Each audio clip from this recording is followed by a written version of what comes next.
Какво представлява книгата „Движение и характер“ и как може да помогне? Аз съм Росица, автора на тази книга и ще ви я представя накратко. Това може би е една от или може би единствената книга, която разглежда как са свързани нашите любими движения или движенията, които не харесваме, когато спортуваме, когато се разхождаме, дори когато се протягаме сутрин след сън и онези модели на поведение, които предопределят нашия живот. Как това, което не ни харесва в спорта, не ни харесва и в живота, и как онова, което правим с удоволствие в гимнастиката, на един асоциативен план показва неща за поведението ни в ежедневието, за изборите ни в критични ситуации, за отношенията ни с приятели, с партньори, с дори хората, които срещаме по пътя си. Как са свързани двете неща и, разбира се, как можем да ги променим, когато ги осъзнаем.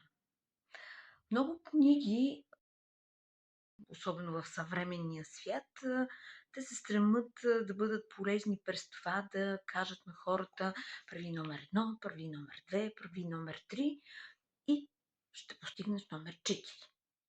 Докато в тази книга аз по-скоро правя друго. Аз казвам осъзнай номер 1.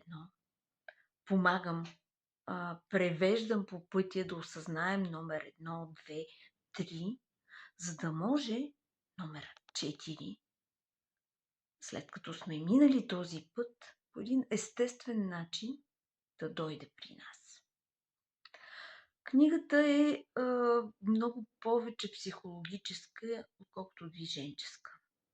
Тя предлага едно вглъбяване в вътрешния ни свят, в онова, което мислим, чувстваме, в изборите ни и движението можем да го използваме като инструмент, но по-скоро като осъзнат инструмент, а не като механично повтаряне и изследване на движенията.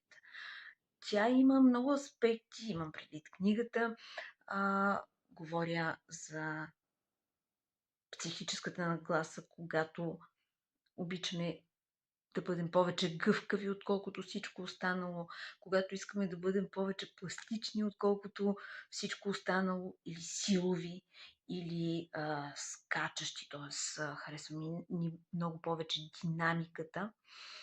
В същото време или по-скоро като един от аспектите, по който разглеждам движенията ни, това е как, например, се отнасяме към експериментите в спорта и рутината в спорта. Как се отнасяме, дали обичаме да експериментираме, дали обичаме по-скоро да спазваме отделни правила, дали имаме афинитет повече към това да влизаме в медитативни състояния или към това да случваме нещата през действие и какви са скритите модели на поведение, които не ни харесват и можем да променим през това.